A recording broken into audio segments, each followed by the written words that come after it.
নমস্কার বন্ধুরা, অ্যাস্ট্রোলজিক্যাল সায়েন্সের রাশির প্রকৃতি বিষয়ক ভিডিওয়ে আপনাদের সকলকে আরও একবার স্বাগত। নতুন বন্ধু যারা ইউটিউবে সার্চ করতে করতে বা রেকমেন্ডেশন থেকে এই ভিডিওতে এসে পৌঁছেছেন, তাদেরকেও আমার চ্যানেলের পক্ষ থেকে অনেক অনেক স্বাগত জানাই।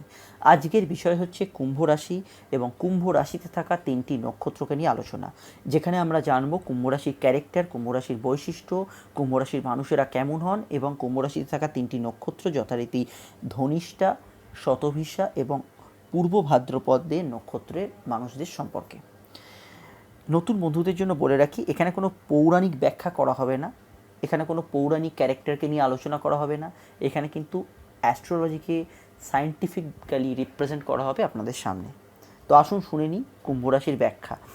এটি আমার একার ব্যাখ্যা নয়, বহু লক্ষ লক্ষ অ্যাস্ট্রোলজারের বহু দিনের পরিশ্রমের ফল। যারা এই কুম্ভ রাশি সম্পর্কে জানতে সক্ষম হয়েছেন, তাদের সমস্ত ব্যাখ্যাগুলি আমি একটা জিস্ট করে আপনাদের সামনে রিপ্রেজেন্ট করছি মাত্র। রাতের আকাশে যদি আপনি টেলিস্কোপে চোখ রাখেন, বহু আলোকবর্ষ দূরে আপনি কুম্ভ রাশির নক্ষত্রমণ্ডলকে দেখতে পাবেন। এখানে কোনো একটি নক্ষত্র নয়, অনেকগুলি নক্ষত্রের মিশ্রণে কুম্ভ রাশি বা সম্মিলিতভাবে থাকার ফলেই কুম্ভ রাশি তৈরি হয়েছে। এই কুম্ভ রাশি তাহলে আপনার কি করে হলো? কুম্ভ রাশি তো আছে বহু আলোকবর্ষ দূরে, আমাদের গ্যালাক্সিরও বাইরে। আমরা যে ছায়াপথে বাস করছি, আকাশগঙ্গা ছায়াপথ, তা থেকে অনেক দূরে কুম্ভ রাশির অবস্থান। তাহলে কুম্ভ রাশি আপনার রাশি হলো কি করে? পৃথিবীর সব থেকে কাছের উপগ্রহ হচ্ছে চন্দ্র। পৃথিবীর একটাই উপগ্রহ চন্দ্র, যে পৃথিবীর সব থেকে কাছে অবস্থান করছে, এবং চন্দ্রের প্রভাব আমরা পৃথিবীতে দেখতে পাই। জোয়ার ভাটা বলুন, আপনাদের মানসিক স্থিতির পরিবর্তন বলুন, এগুলো কিন্তু চন্দ্রের ওপর দিয়ে অ্যাপ্লাই হয়। তাহলে কুম্ভ রাশি অনেক আলোকবর্ষ দূরে আছে, তাহলে কুম্ভ রাশি আপনার কিভাবে হচ্ছে? চন্দ্র পৃথিবীকে প্রদক্ষিণ করতে করতে এক একটি রাশির সামনে দিয়ে পাস করছে। সামনে মানে রাশিটি, আপনি আছেন পৃথিবীতে, চন্দ্র তার পেছনে বহু আলোকবর্ষ দূরে যে রাশিটি আছে সেটি হচ্ছে সেই রাশি। তাহলে আপনি যেদিনকে জন্মেছিলেন সেই দিন চন্দ্র যে রাশির ওপর দিয়ে পাস করছিল সেটিই আপনার রাশি। আজকে যারা শুনছেন অনুষ্ঠানটি, তাদের কুম্ভ রাশি, অর্থাৎ চন্দ্র যেদিন কুম্ভ রাশির ওপর দিয়ে পাস করছিল সেদিনকে আপনাদের জন্ম। চন্দ্র এক একটি রাশিতে 2.5 দিন করে স্থায়ী হয় এবং রাশিতে থাকা 3টি নক্ষত্রকে অতিক্রম করে। তো ব্যাখ্যাটি আপনারা বুঝলেন। তাহলে ইমপ্লিমেন্টেশনটা হচ্ছে চন্দ্রের ওপর দিয়ে আপনার ওপর। মানে মেন ফ্যাক্টর হচ্ছে চন্দ্র। চন্দ্র কি? চন্দ্র দিয়ে কী রিপ্রেজেন্ট করা হচ্ছে অ্যাস্ট্রোলজিতে? চন্দ্র দিয়ে রিপ্রেজেন্ট করা হচ্ছে আপনার মন, আপনার গুরু মস্তিষ্ক, আপনার ব্রেন ম্যাপিংকে। চন্দ্র আপনার মনের স্থিতি, আপনার মনের অবস্থান, আপনার মস্তিষ্কের গঠনটাকে রিপ্রেজেন্ট করছে চন্দ্র। কুম্ভ রাশির অধিপতিকে, এগুলো এক একটা ফ্যাক্টর। কুম্ভ রাশির অধিপতি হচ্ছে শনি এবং একটা করুলার আছে রাহু। রাহু হচ্ছে একটি বিন্দু অ্যাস্ট্রোলজিতে, আমি যেটা পরে আলোচনা করব। রাহু কোনো গ্রহ নয়, একটা বিন্দু, ছেদ বিন্দু। পৃথিবীর কক্ষপথ এবং চন্দ্রের কক্ষপথের একটা ছেদবিন্দু, আমি সেটা পরে আলোচনা করব। ছেদবিন্দু হচ্ছে রাহু। তাহলে কুম্ভ রাশির করুলার হচ্ছে স্যাটার্ন এবং রাহু।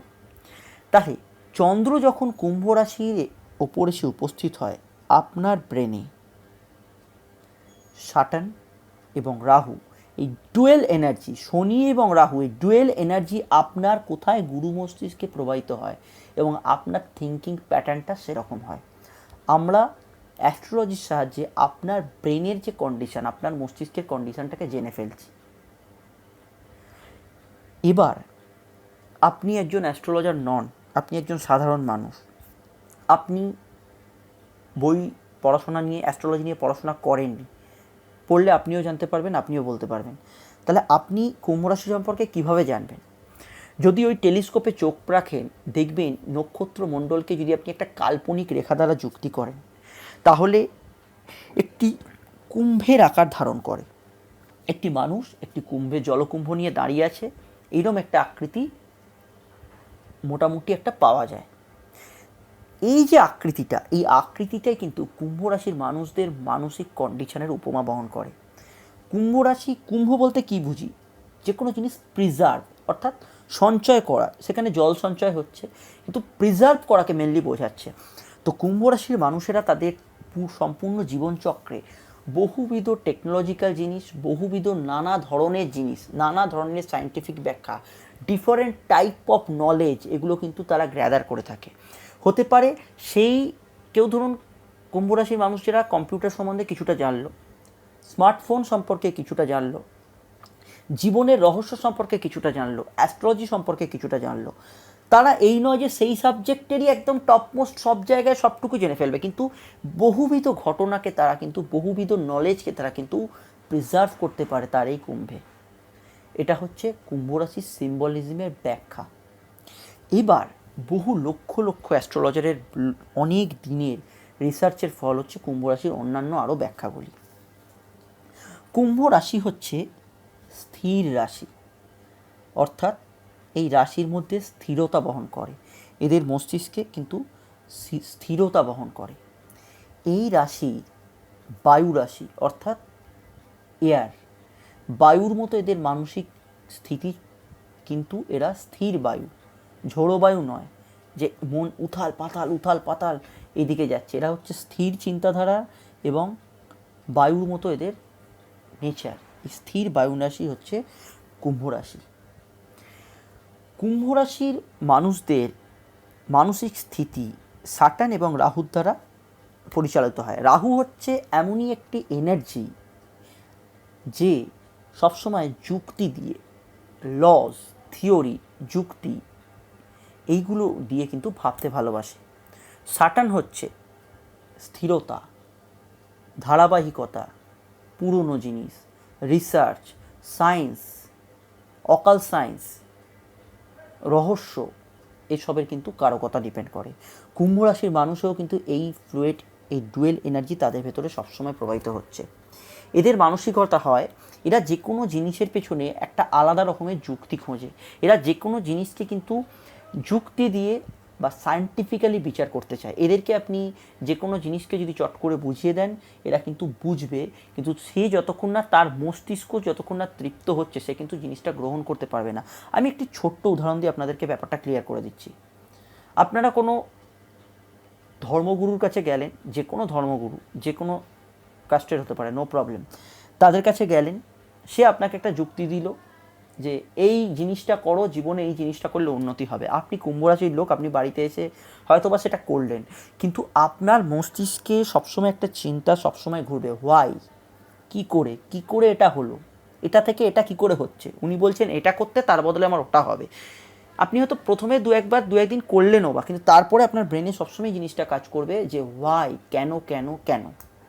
এই যে এনার্জি, হোয়াই, কোশ্চেন, কীভাবে, এইটাই হচ্ছে রাহুর এনার্জি, ইনস্ট্যান্ট এনার্জি। কুম্ভ রাশির দুটো রুলার্স, মেইন হচ্ছে স্যাটার্ন, কো রুলার হচ্ছে Rahu.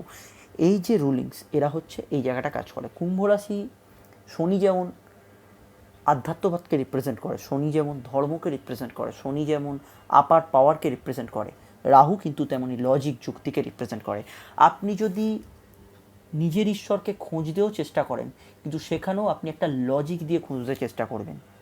Logic, without logic, without material আপনি কিন্তু কোনো কিছুকেই হয়তো সামাজিকতার খাতিরে হয়তো মেনে নেবেন, কিন্তু আপনার মনকে কিন্তু তৃপ্ত করতে পারবেন না। এটাই হচ্ছে সেই কুম্ভ রাশি। কুম্ভ রাশির মানুষেরা যে কোনো টেকনিক্যাল বিষয়ে, টেকনোলজি বিষয়ে কিন্তু খুব আগ্রহী হয়। একটা জিনিস আপনাদের মাথায় রাখতে হবে, আমি যে কুম্ভ রাশি সম্পর্কে ব্যাখ্যা করছি, কুম্ভ রাশিতে যখন চন্দ্র এসে উপস্থিত হয় সেই ব্যাখ্যাটা করছি। চন্দ্রর সঙ্গে ধরুন কুম্ভ রাশিতে আপনার বৃহস্পতি, বুধ, রবি, 3-4টে গ্রহ বসে আছে, সেখানে কিন্তু আমারই যে ব্যাখ্যা এটা কিন্তু কিছুটা ডিফারেন্স হবেই, কারণ আমি যখন গ্রহের যুক্তি নিয়ে পরবর্তী ভিডিওতে আলোচনা করব সেখানে আমি আপনাকে বুঝিয়ে দেবো যে যখনই অন্য কোনো গ্রহ এখানে অ্যাডিশান হচ্ছে তার এনার্জিগুলো অ্যাড হয়ে যাচ্ছে। এখানে আমি শুধু আলোচনা করছি কুম্ভ রাশিতে শুধুমাত্র চন্দ্র এলে কী হয়। ওকে, তাহলে কুম্ভ রাশির মানুষেরা যে কোনো টেকনোলজিক্যাল জিনিস, যে কোনো টেকনিক্যাল জিনিস, যে কোনো রহস্য, সেটা মহাকাশের রহস্য হতে পারে, অপার বিশ্বের রহস্য হতে পারে, কোনো আননোন সোর্সের রহস্য হতে পারে, এর প্রতি সবসময় আকৃষ্ট হন এবং সব কিছু জানতে চান। এদের মস্তিষ্কে সবসময় একটা জিনিস কাজ করে, সবসময় একটা স্পিডি নেচারের জিনিস কাজ করে। এরা হয়তো কোনো জিনিস ভাবছে, ধরুন আপনি একটা ছোটো অন্য একটা উদাহরণ দিচ্ছি, আপনি ধরুন একটা কম্পিউটারে টাকা পেমেন্ট করতে বসেছেন, কোনো ওয়েবসাইটের দ্বারা আপনি একটা কোনো জায়গায় টাকা পেমেন্ট করবেন, হট করে আপনি দেখলেন কম্পিউটারটা আপনার হ্যাং করে গেল, আপনি সেই টাকা পেমেন্টটা তখন রইল, এই হ্যাং কেন করলো কম্পিউটার, ওয়াই, কেন, তার সলিউশন কি, এগুলো ইউটিউবে খুঁজতে বসে গেলেন এবং ওই সলিউশনের ভেতর ঢুকে গেলেন। এই যে স্পার্কল তাদের মাথায় হলো, নেক্সট এটা সম্বন্ধে আমাকে জানতে হবে, এটা কি করে হলো, এটাও আমি জানবো। এই যে জিনিসটা, এটাই তো কুম্ভ রাশি, এটাই তো হচ্ছে কুম্ভ রাশির ম্যাক্সিমাম নেচার, এবং কুম্ভ রাশি এই লজিকেই চলে। এদের ভেতর রাহু কি, রাহু হচ্ছে আপনার ইনস্ট্যান্ট এনার্জি, রাহু হচ্ছে যে কোনো জিনিসকে অ্যাম্প্লিফাই করছে, অ্যাম্প্লিফায়ারের কাজ করছে। রাহু আপনার ব্রেনকে সিগন্যাল দিচ্ছে, আপনার গুরু মস্তিষ্ককে অ্যাম্প্লিফাই করছে, হ্যাঁ এটা থেকে এইটার চিন্তা করো, এটা তাহলে এটা কি করে এলো, এটা থেকে ওটা কি করে যাব।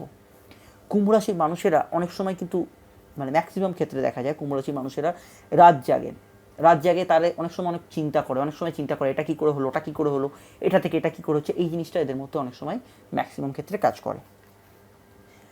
কুম্ভ রাশির ভালো গুণ অনেকগুলোই আছে। কুম্ভ রাশির মানুষেরা যেমন যে কোনো জিনিসেরকে মানে যতক্ষণ না সেই জিনিসটা সম্পর্কে জানছে সে চট করে নিজে থেকে তুষ্ট হতে পারে না। এ থেকে কিন্তু তার অনেক বহুবিধ সাবজেক্টে কিন্তু নলেজ চলে আসে, এ কিন্তু অনেক সাবজেক্ট সম্বন্ধে জানে। হয়তো সেই সাবজেক্টের 100% জায়গায় হয়তো পৌঁছানো সবসময় সবার সম্ভব হয় না, আপনি একটা দুটো সাবজেক্টে স্পেশালাইজড হতে পারেন, সব সাবজেক্টে নয়, বাট কিছুটা নলেজ রাখেন, এই জায়গাটা কুম্ভ রাশির একটা পজিটিভ গুণ। কিন্তু একটা জিনিস আপনাকে মাথায় রাখতে হবে, এই পজিটিভ গুণ যদি রাহু এবং শনি দুজনে কিন্তু ভালো জায়গায় অবস্থান করে, সেক্ষেত্রে কিন্তু আপনার ওপরে ভালোভাবে প্রভাব বিস্তার করবে। যদি শনি নিচস্থ হয়ে যায় বা যদি রাহু নিচস্থ হয়ে যায়, যদি শনি রাহুর একটা অশুভ প্রভাব আপনার ওপর থাকে, তাহলে কি হবে, তাহলে এরাই জীবনে ভীষণ পাজলড হয়ে যায়, পাজল থেকে বেরোতে পারে না। কুম্ভ রাশির মানুষেরা ম্যাক্সিমাম টাইমেই বর্তমানে বাস করতে পারে না, এরা ফিউচার টাইম কি হবে, ভবিষ্যতে কি হবে, এই টাইম লাইনের ভেতরে সবসময় থাকে। ইন ফিউচার কী হবে, অতীতে কি হয়েছিল, আমার সাথে কি ঘটবে, নিজের জীবন নেই যে ভবিষ্যৎ কী হবে, অতীত কী হবে, এই ভেতরে কিন্তু পাজলে চলে আসে। এরা কিন্তু অনেক, তারাই তো এ জীবনে সুখী যারা বর্তমানে বাঁচে, আপনারা তো সকলেই জানেন, তারাই জীবনে সবথেকে বেশি সুখী হয় যে বর্তমানে বাঁচে। কিন্তু কুম্ভ রাশির মানুষেরা কিন্তু বর্তমানে বাঁচতে পারে না, তারা ফিউচার অতীত, ফিউচার পাস্ট, ভবিষ্যৎ অতীত এই করে বেড়ায় কুম্ভ রাশির মানুষেরা। কিন্তু একটা জায়গায় যারা বর্তমানে বাঁচতে কিন্তু এরা চট করে পারে না। দেখুন, এটা কোনো রাশির দোষ বা গুণ নয়, রাশির হচ্ছে এটা নেচার, আপনি এখান থেকে চাইলেও বেরোতে পারবেন না, এটা হচ্ছে রাশির গঠন। তো কুম্ভ রাশির নেচারটা এরকম। যদি রাশিতে বুধ থাকে তাহলে মানুষ অনেকটাই প্রেজেন্টে বাঁচার চেষ্টা করে, কিন্তু যদি বুধের অবস্থান না থাকে সেক্ষেত্রে কিন্তু মানুষ ভীষণ মাত্রায় ফিউচার অ্যান্ড পাস্ট নিয়ে ভীষণ মাত্রায় ভাবে, এর ভেতরে বাঁচে। এটা কুম্ভ রাশির একটা নেগেটিভ পয়েন্ট, বা এটা কখনো কখনো পজিটিভ পয়েন্ট।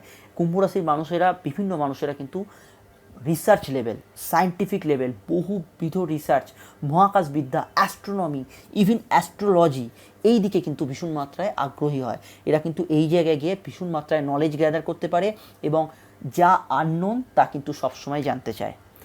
আপনি যদি কুম্ভ রাশির মানুষ হন, আপনি যদি কোনো অ্যাস্ট্রোলজারের কাছে যান, আপনার মনে একটা কোশ্চেন থেকেই যাবে। ধরুন অ্যাস্ট্রোলজারের কাছে গেলেন, সে আপনাকে বলল আপনার বিয়ে হবে এই মেয়ের সাথে, আপনার বর হবে এই লোক, আপনার চাকরি হবে এরকম, আপনার টাকা হবে এত, সবই বলে দিল, কিন্তু আপনার মনে কিন্তু একটা খুঁতখুঁতুনি কখনোই যাবে না, হোয়াই, কেন হলো, কেন এটা আমার সাথে হবে, হোয়াই, মানে কেন আমি এরকম হব, এই জিনিসটা কিন্তু আপনার ভেতরে কুম্ভ রাশির মানুষদের সবসময় থেকে যাবে। তো কুম্ভ রাশি সম্পর্কে বললাম, কুম্ভ রাশিতে যদি শনি খুব পাওয়ারফুল হয়, যে কোনো একটা মানুষ রিসার্চ লেভেল, কারণ আপনি যদি দূরদর্শী হন, জিনিস ভাবতে পারেন, আপনি যদি চিন্তা করতে পারেন, এরা কিন্তু আপনি কিন্তু যে কোনো জিনিসকে ইনভেন্ট করতে পারবেন, তাই এরা রিসার্চ লেভেল পৌঁছতে পারে। কুম্ভ রাশির লোকেরা অনেক সময় কিন্তু চিন্তা করেই কিন্তু প্র্যাকটিক্যাল থেকে অনেকটা দূরে সরে যায়, অর্থাৎ চিন্তা তার এতটাই থাকে, সেই চিন্তার ভেতরে সে ভীষণ বিভোর হয়ে যায়, হয়তো ভাবছে অনেক, অ্যাপ্লিকেশন করছে এতটুকু, এইটা কিন্তু এদের মধ্যে সবসময় কাজ করে, কিন্তু অনেকটা গভীর চিন্তার ভেতরে ম্যাক্সিমাম টাইমে থাকে। কুম্ভ রাশির মানুষদের আপনারা জানেন, কুম্ভ রাশির অপোজিট রাশি হচ্ছে সিংহ। যদি কুম্ভ রাশি থেকে সপ্তম ঘর দেখেন বা 7 নম্বর ঘর গোনেন 1 2 3 করে, কুম্ভ রাশিটাকে 1 ধরে, কিন্তু হ্যাঁ, কুম্ভ রাশিকে 1 ধরে যদি 7টা ঘর গোনেন, ঘড়ির কাঁটার বিপরীত দিকে, ঘড়ির কাঁটার দিকে নয়, ঘড়ির কাঁটার বিপরীত দিকে যদি 1 2 3 4 করে গোনেন, তাহলে অপোজিট রাশি হয় সিংহ। এরা জীবনসঙ্গী বা জীবন সঙ্গিনী হিসেবে পেতে চায়। সিংহ রাশির মানুষই যে তার জীবনে আসবে তা নয়, ওই রকম ক্যারেক্টারের, যার ভেতরে একটা সবাইয়ের সঙ্গে মিলে ধরার যুক্তি আছে, সবাইয়ের সামনে যে একটা মানে মাথা উঁচু করে দাঁড়াতে পারে, যে সবার মধ্যে সেরা হবে, যে সবার মধ্যে একটা জনপ্রিয় হবে, এই রকম মানুষ, এই রকম পুরুষ বা নারীর দিকে কুম্ভ রাশি কিন্তু আকৃষ্ট হয়। আমার বর হবে সবার মধ্যে সেরা, সবাই তাকে দেখবে, বা তার তার ভেতরে একটা এবিলিটি থাকবে, সবাইয়ের মধ্যে একটা ভাষণ দিচ্ছে, সে অপর লোক শুনছে, এই রকম ধরনের মানুষজনের থিঙ্কিং প্যাটার্ন তাদের থাকে, এরকম হাজব্যান্ড বা এরকম ওয়াইফ পেতে পারি। কিন্তু এটা অনেক ক্ষেত্রেই মেলে না, অনেক ক্ষেত্রে কারণ হচ্ছে প্রত্যেকে সপ্তম ঘরে যে কোনো গ্রহ থাকবে না তা নয়। সপ্তম ঘরের জন্য একটা গ্রহ আছে, ধরুন কেতু বসে আছে সপ্তম ঘরে, ধরুন চন্দ্র বসে আছে, তাহলে চন্দ্র নয় বুধ বসে আছে, ধরলাম বুধ বসে আছে, সপ্তম ঘরে রবি বসে আছে, তাহলে কিন্তু আপনার যে থিঙ্কিং প্যাটার্নটা সেটাও কিন্তু সেই এনার্জি দ্বারা প্রভাবিত হবে। কুম্ভ রাশির মানুষেরা সোশ্যাল গ্যাদারিং, যে কোনো জায়গায় ফেমাস হতে, কোনো অনেক মানুষের মধ্যে ভাষণ দিতে, অনেক মানুষকে নিয়ে চলতে, কিন্তু এগুলো এরা সবসময় একটা ভালোবাসে। এরা চায় সোসাইটির মধ্যে থাকবো, অনেক মানুষ আমার কথাটা শুনবে, অনেক মানুষ আমাকে চিনবে, অনেক মানুষ আমাকে জানবে, অনেক মানুষের মধ্যে আমি জনপ্রিয় হব, সোশ্যাল গ্যাদারিং করবো, এই জিনিসটা কিন্তু এরা সবসময় করতে চায়। বাট আলটিমেটলি হয় কী হয়, শনি রাহুর প্রভাবে এরা কিন্তু চট করে বন্ধু বানিয়ে উঠতে পারলেও সেই বন্ধুকে বেশি দিন স্টেবিলিটি দিতে পারে না। আবার কিন্তু একটা নতুন বন্ধু এসে গেল জীবনে, এইরকম জায়গাটা আছে। বা এরা কিন্তু চট করে, যদি ম্যাক্সিমাম ক্ষেত্রে কী হয়, শনি রাহু দুটো গ্রহ সবসময় সবার ভালো থাকে না। এরা কী হয়, চট করেই সেই মাস গ্যাদারিং হয়তো করলো, অনেক বন্ধু, অনেক আলাপ হলো, কিন্তু যেগুলো আপন বন্ধু, এই জায়গাটা কিন্তু এদের সার্কেলটা ভীষণ কম হয়। খুব ক্লোজ ফ্রেন্ড অনেকের আছে, ক্লোজ ফ্রেন্ডই হয়তো 10-15 জন একটা বন্ধু সার্কেল, কিন্তু কুম্ভ রাশির মানুষেরা এই ক্লোজ রিলেশনে যেসব ফ্রেন্ড হয় সেই জায়গাটা কিন্তু বড় সার্কেলে আনতে পারে না, সেটা কিন্তু খুব ছোট সার্কেলে থাকে। এটা কিন্তু শনি রাহুর একটা প্রভাব। কুম্ভ রাশির এই যে বৈশিষ্ট্যগুলো, এগুলো সম্বন্ধে কিন্তু কুম্ভ রাশির জানা যায়। আমি কিন্তু কুম্ভ রাশির সম্বন্ধে আমি যতটুকু নলেজ গ্যাদার করেছি, বা যতটুকু নলেজ আমার আছে, বা অ্যাস্ট্রোলজি নিয়ে যতটুকু আমি ঘাটাঘাটি করে পেয়েছি, সেইটুকুই আপনার সামনে এখন অবধি দিলাম। এর মানে এই নয় যে আমি কোনো পার্ট 2 এপিসোড করবো না। আমি নিশ্চয়ই আরও গ্যাদার করলে, আরও কিছু ইনফরমেশান পেলে আমি নিশ্চয়ই কুম্ভ রাশি সম্বন্ধে পার্ট 2 এপিসোড অবশ্যই আপনাদের সামনে আনবো। এখন আলোচনা করব কুম্ভ রাশিতে থাকা 3টি নক্ষত্রকে নিয়ে। কুম্ভ রাশির প্রথম নক্ষত্র হচ্ছে ধনিষ্ঠা। ধনিষ্ঠার অধিপতি হচ্ছে মঙ্গল। এই ধনিষ্ঠা নক্ষত্র মকরেও ছিল এবং কুম্ভতেও। এবং তার পরবর্তী নক্ষত্র হচ্ছে শতভিষা। শতভিষা নক্ষত্রের অধিপতি হচ্ছে রাহু। এবং কুম্ভ রাশির শেষ নক্ষত্র হচ্ছে পূর্ব ভাদ্রপদ। পূর্ব ভাদ্রপদের অধিপতি হচ্ছে বৃহস্পতি স্বয়ং। যার যা নক্ষত্র আছে মন দিয়ে দেখবেন। আমি কিন্তু নক্ষত্র নিয়ে আলোচনা শুরু করছি। আসুন শুনে নিই একে একে 3টি নক্ষত্র সম্বন্ধে। শুরু করছি ধনিষ্ঠা নক্ষত্র সম্পর্কে আলোচনা। আমি মকর রাশি যখন আলোচনা করছিলাম তখন কিন্তু মকর রাশিতে আমি ধনিষ্ঠা নক্ষত্র নিয়ে ডিটেলসে আলোচনা করেছি। এবার আমি আলোচনা করব ধনিষ্ঠা নক্ষত্রের যে পার্টটা কুম্ভ রাশিতে পড়েছে সেই পার্টটা নিয়ে। যদি কেউ আরেকটু ডিটেলসে জানতে চান তো মকর রাশিটা একটু শুনে নিতে পারেন, লাস্ট পার্টটা। যাই হোক, আমি এখানেও কভার করছি ধনিষ্ঠা নক্ষত্র। ধনিষ্ঠা নক্ষত্রের সিম্বল হচ্ছে মিউজিক্যাল ড্রাম। ধনিষ্ঠা নক্ষত্রতে যখন চন্দ্র এসে উপস্থিত হয় তখন চন্দ্রের ওপর ধনিষ্ঠা নক্ষত্রের অধিপতি মঙ্গলের এনার্জি, এবং কুম্ভ রাশির অধিপতি শনি, এই শনির এনার্জি, এই ডুয়েল এনার্জি প্রবাহিত হচ্ছে কোথায়? চন্দ্রের ওপর। চন্দ্র মানে আপনার মন, আপনার গুরু মস্তিষ্ক। চন্দ্রই তো রিপ্রেজেন্ট করছে আপনার মনকে। তাহলে আপনার মনের ওপর মঙ্গল এবং শনির এই ডুয়েল এনার্জি কিন্তু একত্রে প্রবাহিত হচ্ছে। আমি যখন মকর রাশিতে ধনিষ্ঠা নক্ষত্র বলছিলাম, আমি তখন বলেছি ধনিষ্ঠা নক্ষত্রের সিম্বল হচ্ছে মিউজিক্যাল ড্রাম। অর্থাৎ এরা জীবনে কিন্তু হ্যাপি থাকতে খুব ভালোবাসে।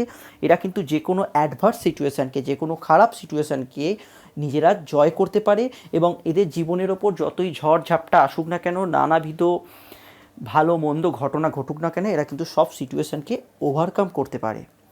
আপনি যদি ধনিষ্ঠা নক্ষত্রের মানুষ হন, আপনার ওপর যদি কোনো ঝড়ঝাপটা আসে, আপনি সেই ঝড়ঝাপটার কষ্টটা অবশ্যই ভোগ করবেন। কোনো দুঃখ, কোনো বেদনা, কোনো আকস্মিক আঘাত আপনার মনকেও কিন্তু আঘাত করবে, কিন্তু সেই আঘাতের প্রভাব আপনার পারিপার্শ্বিক জীবন এবং আপনার ওয়ার্কিং সিচুয়েশান, অর্থাৎ আপনি যেখানে কাজ করেন সেখানে চট করে পড়বে না, বা আপনাকে দেখে চট করে কেউ ফিল করতে পারবে না আপনি আঘাতপ্রাপ্ত হয়েছেন। কিন্তু এইখানে কিন্তু সিচুয়েশানটা কিছুটা চেঞ্জ হচ্ছে কুম্ভ রাশিতে এসে। কারণ আমরা যদি কর্কট রাশিকে 1 ধরে গুনি, কর্কট রাশিকে 1 ধরে ঘড়ির কাঁটার বিপরীত দিকে যদি আপনি ঘোনেন, কুম্ভ রাশি হচ্ছে 8 নম্বর ঘর। অর্থাৎ কর্কটকে 1 ধরলে 1 থেকে কর্কট, সিংহ, কন্যা, তুলা, বৃশ্চিক, ধনু, মকর এবং কুম্ভ।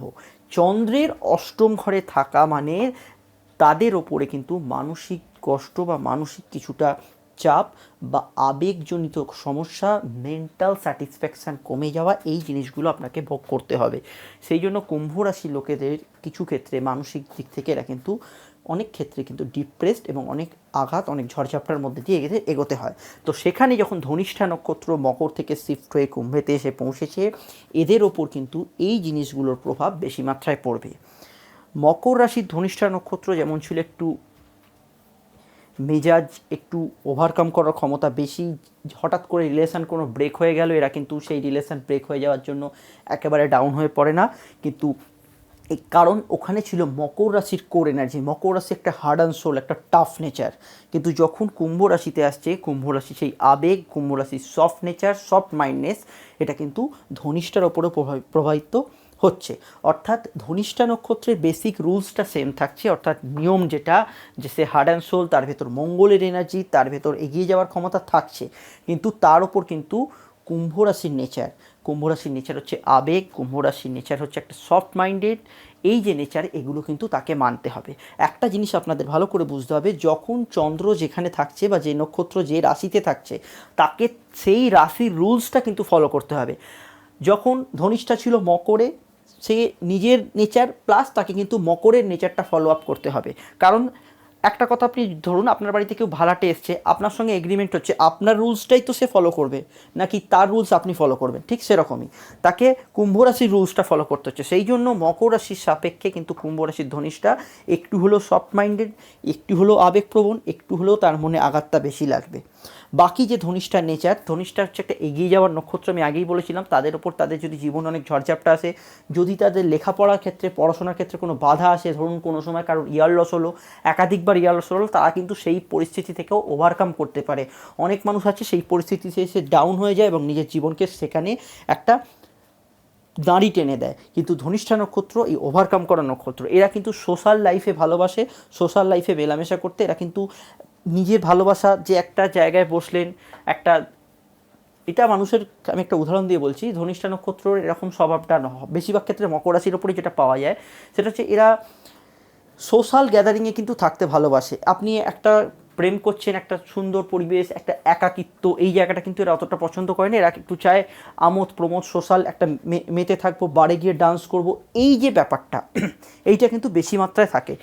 একটু হলে মকর রাশিতে বেশি, কুম্ভ রাশিতে খানিকটা কম, এর বাইরে কিছু নয়।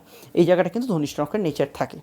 ধনিষ্ঠা নক্ষত্রের মানুষের ভেতরে যে মনের যে ফিলিংস, এরা কিন্তু সবসময় একটা জায়গায় ফিলিংসে ধরে রাখে যে এই পৃথিবীতে কেউ সবসময় থাকবে না, এই পৃথিবীতে আমি যাদের সারাউন্ডিংসে পাচ্ছি তারা আমার সঙ্গে কিছুটা সময় থাকতে এসছে, তারপর কিন্তু তারা চলে যাবে আমাদের। এই রিয়েলাইজেশনটা কিন্তু ধনিষ্ঠা নক্ষত্রের ভেতরে অনেকটাই টাফ থাকে, যেটা মকর রাশিতে বেশি, কুম্ভ রাশিতে কম। এইটাই হচ্ছে ধনিষ্ঠা নক্ষত্রের বেসিক জায়গাটা, নেচার। যেহেতু ধনিষ্ঠা নক্ষত্রের অধিপতি মঙ্গল এবং কুম্ভ রাশির অধিপতি শনি, তাই শনি আর মঙ্গলের যখন একটা কম্বিনেশন হয়, এরা কিন্তু যে কোনো ইঞ্জিনিয়ারিং ফিল্ড, টেকনিক্যাল ফিল্ডে এরা কিন্তু সফলতা পায়।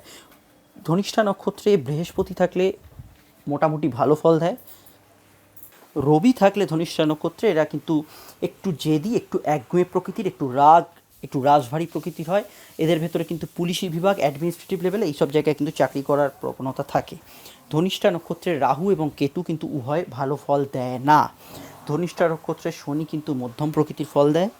ধনিষ্ঠা নক্ষত্রে যদি শুক্র অবস্থান করে, সেই শুক্র যদি খারাপ থাকে, তাহলে তাদের ভেতর নেশা করা, যে কোনো নেশা, মদের নেশা, সিগারেটের নেশা, এই ধরনের নেশা এবং বিপথে চলে যাওয়া, প্রেমের ক্ষেত্রে ভুল সিদ্ধান্ত নিয়ে নেওয়া, এইরকম ধরনের কিন্তু সমস্যা তারা ফিল করে এবং এইরকম ধরনের সমস্যা তাদের জীবনে আসতে পারে। কিন্তু যে কোনো কিছু বিচার করার আগে সর্বপ্রথম যেটা আপনাকে দেখতে হবে, সেটা হচ্ছে মঙ্গল কী অবস্থানে আছে, ধনিষ্ঠা নক্ষত্রের অধিপতি, এবং কুম্ভ রাশির অধিপতি শনি কী অবস্থানে আছে।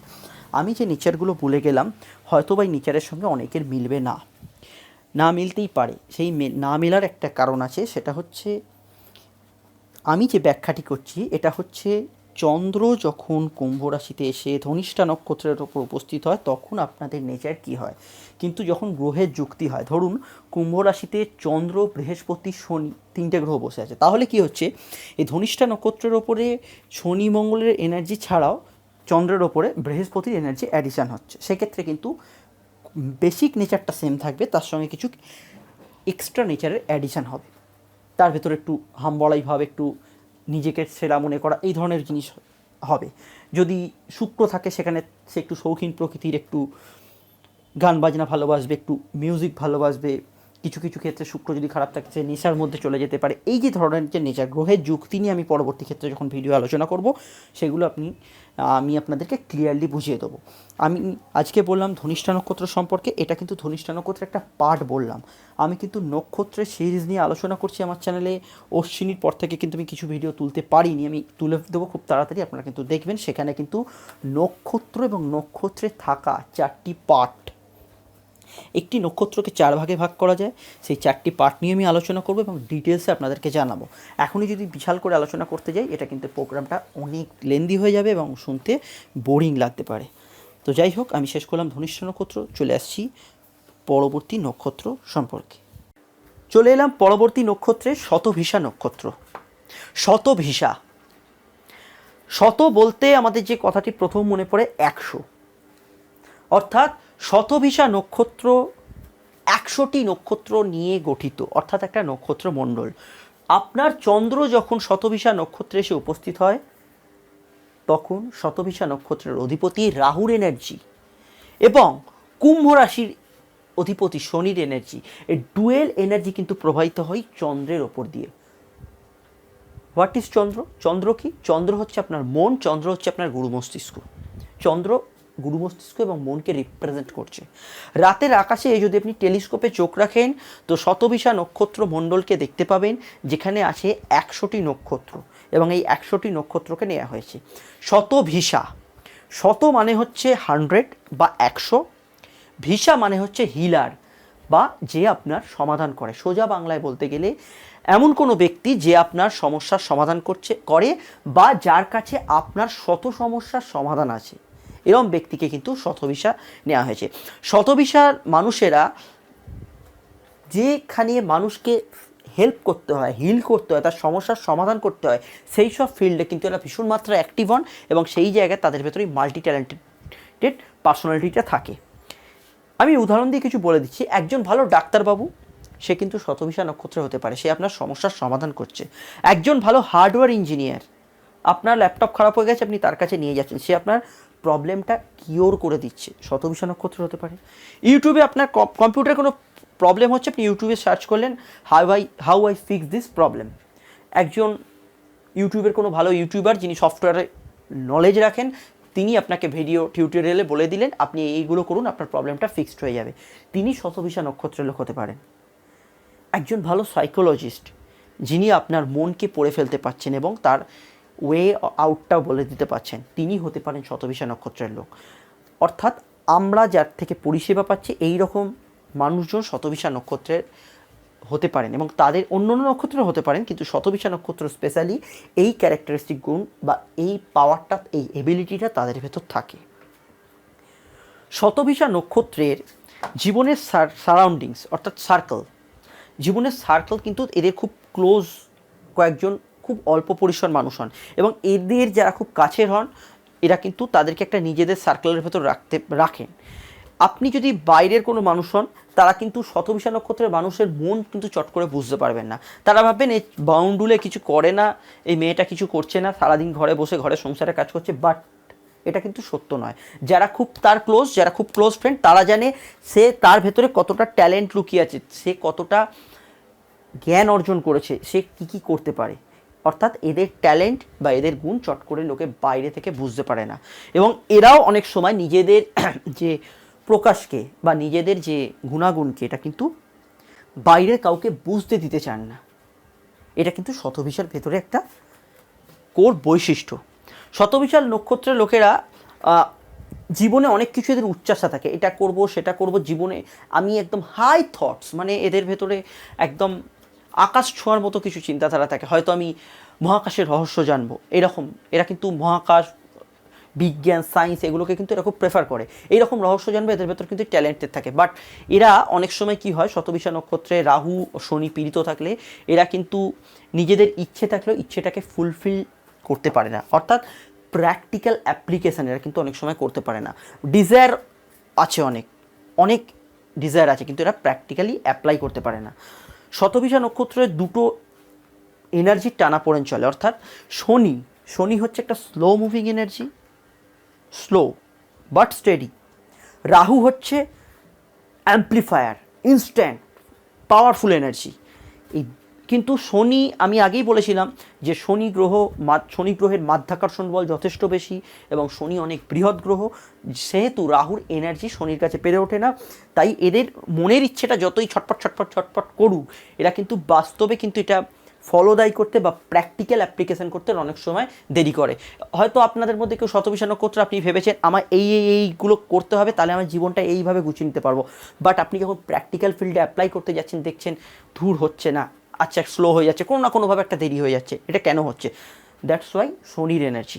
কিন্তু এই যে একটা আপনি বাউন্ডারি বা এই যে একটা আপনি ব্যারিয়ারের মধ্যে আটকে আছেন, এটা কিন্তু 35-এর পর থেকে বা মিড 30-র পর থেকে কিন্তু বাউন্ডারিটা অনেকটা কেটে যায়। তখন আপনি কিন্তু নিজের যে ডিজায়ার, নিজের যে হোপ, সেখানে কিন্তু আপনি হিট করতে পারবেন। আমি যখন পরবর্তী ক্ষেত্রে শতবিশা নক্ষত্র নিয়ে আলোচনা করব, আমি কিন্তু ইন ডিটেলসে আরও বৃহৎ করে বলবো, কেন শুধু শতবিশা নক্ষত্র নিয়ে আলোচনা করতে গেলেই প্রায় আধ ঘন্টার ওপর পার হয়ে যাবে। কিন্তু এই বড় কুম্ভ রাশির এপিসোড চলছে, বোর লাগতে পারে, সেই জন্য আমি আলাদা নক্ষত্র সিরিজে আলোচনা করছি। আপনারা দেখুন, নক্ষত্র সিরিজ শুরু হয়েছে আলাদা, অশ্বিনী থেকে শুরু হয়েছে।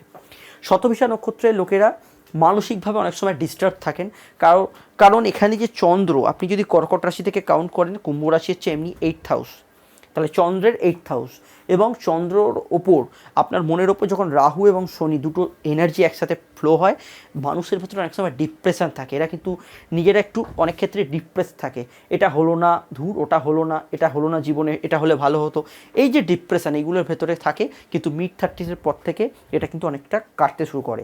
যদি আপনার ক্ষেত্রে না কাটে, তাহলে কিন্তু প্রতিকারের অবশ্যই দরকার আছে। শনি বা রাহু যদি পীড়িত থাকে, সমস্যাগুলো করে।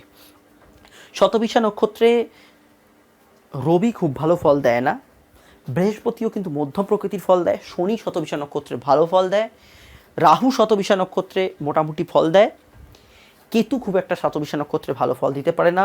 শতবিশা নক্ষত্রে সুখ থাকলে আপনার মনের অনেক সুখী হওয়ার ইচ্ছে থাকবে, শৌখিন মানসিকতা থাকবে, বাট আপনি আপনার ডিজায়ারকে হিট করতে ফেলড হবেন, এই জায়গাটা কিন্তু হিট করে।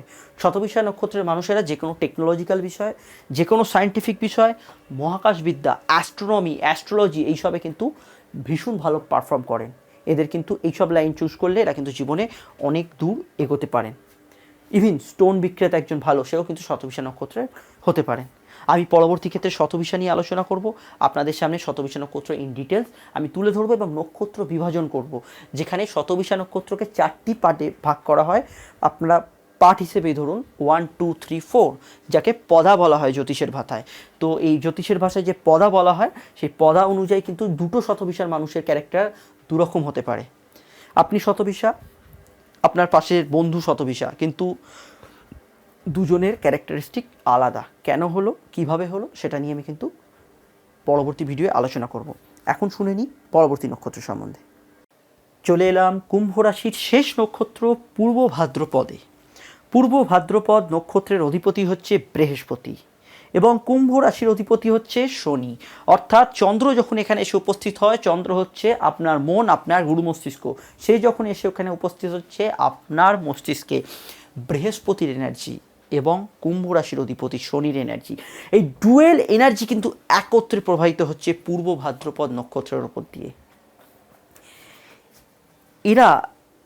এদের মন সবসময় কিন্তু একটা অ্যাম্বিশিয়াস হয়, নিজের অ্যাম্বিশন, নিজের রিসার্চ, নিজের জ্ঞানের ভেতর ডুবে থাকা টেনাসিটিটা কিন্তু এদের ভেতর থাকে। পূর্ব ভাদ্রপদ নক্ষত্রের সিম্বল হচ্ছে একটা মানুষের ডুয়েল মাথা, একটা মেল একটা ফিমেল। এই ডুয়েল মাথা ইন্ডিকেশান দেখাচ্ছে, ছেলের মাথাটা ইন্ডিকেশানটা দেখাচ্ছে এদের ভেতরে জেদ রাগ ক্রোধ থাকে, মেয়ের মাথাটা ইন্ডিকেশান দেখাচ্ছে এদের ভেতর সফটনেস থাকে। এই ডুয়েল টাইপস এদের ভেতর কিন্তু লক্ষ্য করা যায়। আর একটা ছবি কল্পনা করা হয়েছে, সেটা হচ্ছে একটা ড্রাগন। আমি এই ব্যাখ্যাগুলো পরে আসছি। কিন্তু পূর্ব ভাদ্রপদের ম্যাক্সিমাম যে সফট নেচার এটা কিন্তু কুম্ভ রাশিতে পড়েছে। তার কারণ হচ্ছে এখানে শনির এনার্জি। শনি কিন্তু মানুষকে বাস্তবের সঙ্গে চলতে সাহায্য করে। শনি হচ্ছে এমনই একটা প্ল্যানেট, ভীষণ রিয়ালিস্টিক প্ল্যানেট।